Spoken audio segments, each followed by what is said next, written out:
ایران کے صدر ڈاکٹر مسعود نے ملک میں جاری مظاہروں کے دوران سیکیورٹی فورسز کو شہریوں کے خلاف کارروائی نہ کرنے کا حکم دے دیا ہے۔ صدر ڈاکٹر مسعود نے سیکیورٹی فورسز کو حکم دیا کہ وہ احتجاج کرنے والے مظاہرین کے خلاف کریک ڈاؤن بند کر دیں۔ ایرانی صدر نے سیکیورٹی فورسز کو پرامن مظاہرین اور مسلح شرپسندوں کے درمیان واضح فرق کرنے کی بھی ہدایت دی۔ جو لوگ اسلحہ لے کر پولیس اسٹیشنز اور فوجی تنصیبات پر حملے کرتے ہیں وہ شرپسند ہیں اور ہمیں مظاہرین اور شرپسندوں کے درمیان فرق کرنا ہوگا۔ یاد رہے دوستو کہ ایران میں مہنگائی کے خلاف احتجاجی مظاہرے جاری ہیں اور اس دوران جھڑپوں میں ہلاک ہونے والے افراد کی تعداد 35 ہو چکی ہے۔ ایرانی فوج اور آرمی چیف نے خبردار کیا ہے کہ ایران امریکہ اور اسرائیل کی جانب سے حکومت مخالف مظاہروں کی حمایت کے معاملے پر خاموش نہیں بیٹھے گا۔ صدر ٹرمپ نے کہا ہے کہ وینزویلا کی عبوری حکومت امریکہ کو 3 کروڑ سے 5 کروڑ بیرل تک تیل فراہم کرے گی اور اس فروخت سے حاصل ہونے والی رقم صدر کی حیثیت سے ان کے کنٹرول میں ہوگی۔ یہ پیش رفت اس بات کا دوستو مضبوط اشارہ ہے کہ وینزویلا کی حکومت صدر ٹرمپ کے اس مطالبے پر رد عمل دے رہی ہے جس کے تحت امریکی تیل کمپنیوں کو وینزویلا کی تیل صنعت تک رسائی دی جائے۔ بصورت دیگر مزید فوجی مداخلت کا خطرہ ہو سکتا ہے۔ صدر ٹرمپ کا کہنا تھا کہ وہ چاہتے ہیں کہ عبوری صدر ٹیلسی امریکہ اور نجی کمپنیوں کو وینزویلا کے تیل کے شعبے تک مکمل رسائی دے۔ وینزویلا کے پاس اس وقت لاکھوں بیرل تیل ٹینکروں اور ذخیرہ ٹینکروں میں موجود ہے جسے دسمبر کے وسط تک عائد امریکی برآمدی پابندیوں کے باعث 200 برآمد نہیں کیا جا سکا۔ یہ پابندیاں وینزویلا کے صدر نیکولس کی حکومت پر بڑھتے اور امریکی دباؤ کا حصہ تھی جو اس ہفتے امریکی افواج کی جانب سے ملک میں بڑے پیمانے کی کارروائی اور نیکولس کو حراست میں لیے جانے پر ختم ہوئی۔ وینزویلا کی حکومت اور اس کے اعلیٰ حکام امریکہ پر ملک کے وسیع تیل ذخائر چرانے کی کوشش کا الزام عائد کر رہے ہیں۔ صدر ٹرمپ نے سوشل میڈیا پر کہا کہ وینزویلا 3 کروڑ سے 5 کروڑ بیرل تک پابندیوں کے تحت موجود تیل امریکہ کے حوالے کر دے۔ صدر ٹرمپ کا کہنا تھا کہ یہ تیل مارکیٹ قیمت پر فروخت کیا جائے گا اور اس سے حاصل ہونے والی رقم امریکہ اور وینزویلا کے عوام کے فائدے کو یقینی بنانے کے لیے ان کے کنٹرول میں رہے گی۔ یہ بھی بتایا جا رہا ہے کہ اس خام تیل کو امریکہ بھیجنے کے لیے چائنا جانے والے بعض کارگو کی دوبارہ تقسیم کرنا پڑ سکتی ہے۔ گزشتہ ایک دہائی کے دوران خاص طور پر 2020 میں وینزویلا کے تیل سے وابستہ کمپنیوں پر امریکی پابندیوں کے بعد چائنا وینزویلا کا دوستو سب سے بڑا خریدار رہا ہے۔ امریکہ کا کہنا ہے کہ وینزویلا کے پاس اب موقع ہے کہ سرمایہ معیشت کی بحالی ہو اور فائدہ اٹھایا جائے۔ امریکہ امریکی ٹیکنالوجی اور شراکت داری کے ذریعے وینزویلا کو بدلہ یا مالا مال کیا جا سکتا ہے، ایسا دوستو امریکہ کا کہنا ہے۔ صہیونی ریاست اسرائیل کی سیکیورٹی صورتحال ابتر ہونے کی وجہ سے دوسرے ملکوں سے ہجرت کر کے اسرائیل میں آباد ہونے والے مختلف شعبوں سے وابستہ ماہرین کی ہجرت دوستو جاری ہے۔ اسرائیل میں 2026 کے انتخابات کے بعد جو کابینہ آئے گی اس کی پہلی ترجیح یہ ہوگی کہ اسرائیل سے باہر جانے والی ہجرت کی اس لہر کو روکا جائے۔ معلوم ہوا ہے کہ 2025 میں ہجرت کرنے والے 70,000 اسرائیلیوں میں سے بہت بڑی تعداد ان لوگوں کی تھی جو ٹیک اور جدید ٹیکنالوجی کے شعبوں میں کام کر رہے تھے۔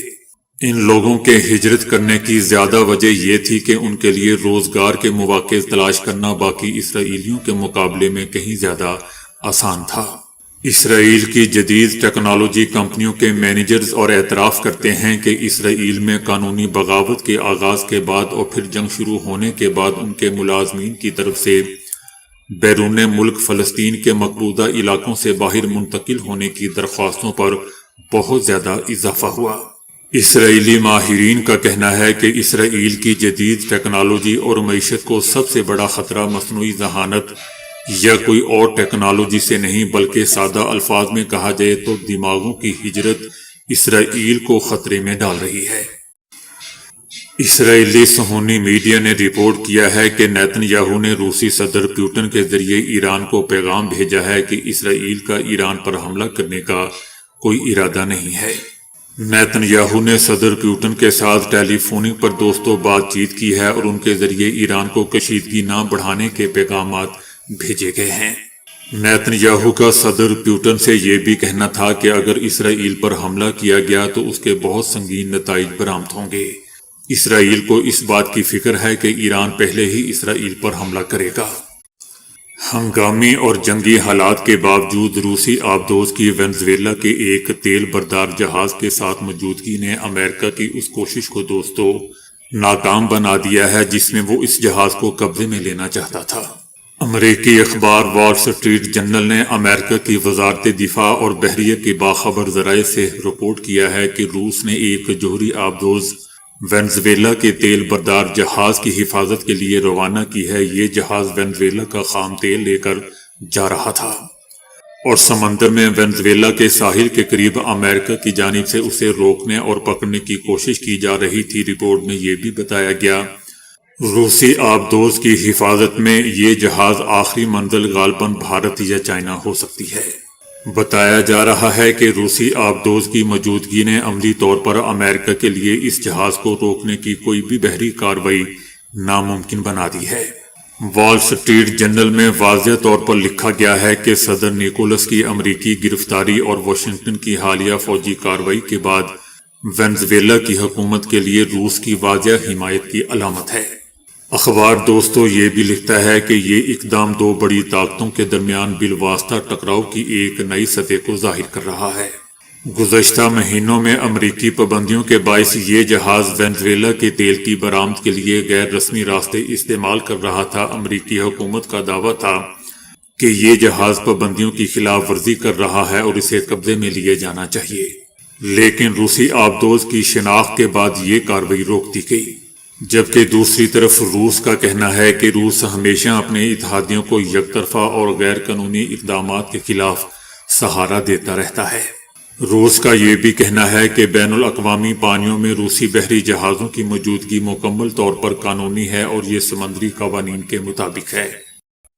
وینزویلا اور کیوبا نے امریکی کارروائی میں ہلاک 55 فوجی اہلکاروں کے نام جاری کر دیے ہیں۔ کیوبا اور وینزویلا نے گزشتہ ہفتے امریکی حملے میں ہونے والے جانی نقصان کی تفصیلات جاری کی ہیں۔ کیوبا کی حکومت نے اپنے 32 اہلکاروں کے نام جاری کیے ہیں جو کراکس میں فوجی کارروائی میں مارے گئے تھے، جبکہ وینزویلا کی فوج نے بھی اپنے 23 اہلکاروں کے ناموں کی فہرست شائع کی ہے، جن میں 3 اعلیٰ افسران، 2 کرنل اور 1 لیفٹیننٹ کرنل بھی شامل تھے۔ باقی زیادہ تر فوجی تھے۔ وینزویلا کی فوج نے 23 فوجی اہلکاروں کے ہلاکت کے نوٹس جاری کیے ہیں، جن میں 5 ایڈمرل، مختلف رینک کے 16 سارجنٹس اور 2 فوجی شامل تھے۔ اتر پردیش کے ضلع سنبل ایک بڑی اور سخت کارروائی میں انتظامیہ نے اتر پردیش کے سنبل ضلع کے اسمولی تھانہ علاقے میں واقع رایا بزرگ گاؤں میں انہدامی کارروائی انجام دی۔ سنبل میں اس آپریشن کے دوران 4 تھانوں کی پولیس فورس، 50 سے زیادہ کانسٹیبل، 15 اکاؤنٹنٹ، 3 قانون نافذ کرنے والے افسران اور سینئر افسران کو جائے وقوع پر تعینات کیا گیا، جس سے پورا گاؤں چھاؤنی میں تبدیل ہو گیا۔ اتر پردیش کی حکومت کا کہنا ہے کہ اسی گاؤں میں تالاب سے تقریباً 100 میٹر کے فاصلے پر نئی پرتی کے 552 مربع میٹر اراضی پر غیر قانونی قبضہ کر کے گو سلبارہ مسجد بنائی گئی تھی۔ 2 اکتوبر 2025 کو انتظامیہ بلڈوزر لے کر پہنچی تو مسجد کمیٹی نے 1 ہفتے کا وقت مانگا تھا۔ اس دوران یہ معاملہ الہ آباد ہائی کورٹ پہنچا، جہاں سماعت کے بعد اتر پردیش حکومت کو قواعد کے مطابق کارروائی کرنے کی ہدایت کر دی گئی۔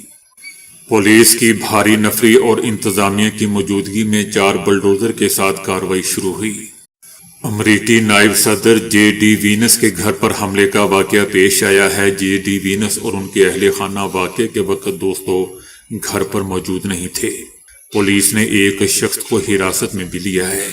پولیس کی طرف سے بتایا گیا کہ ملزم گھر میں داخل ہونے میں ناکام رہا اور اس نے ایک کھڑکی کو نقصان بھی پہنچایا۔ گھر میں داخل ہونے کی کوشش کے دوران ملزم نے سیکرٹ سروس کی ایک گاڑی کو بھی نقصان پہنچایا۔ نائب صدر کی حیثیت سے جے ڈی وینس کو 24 گھنٹے سیکرٹ سروس کی سیکیورٹی بھی حاصل ہے۔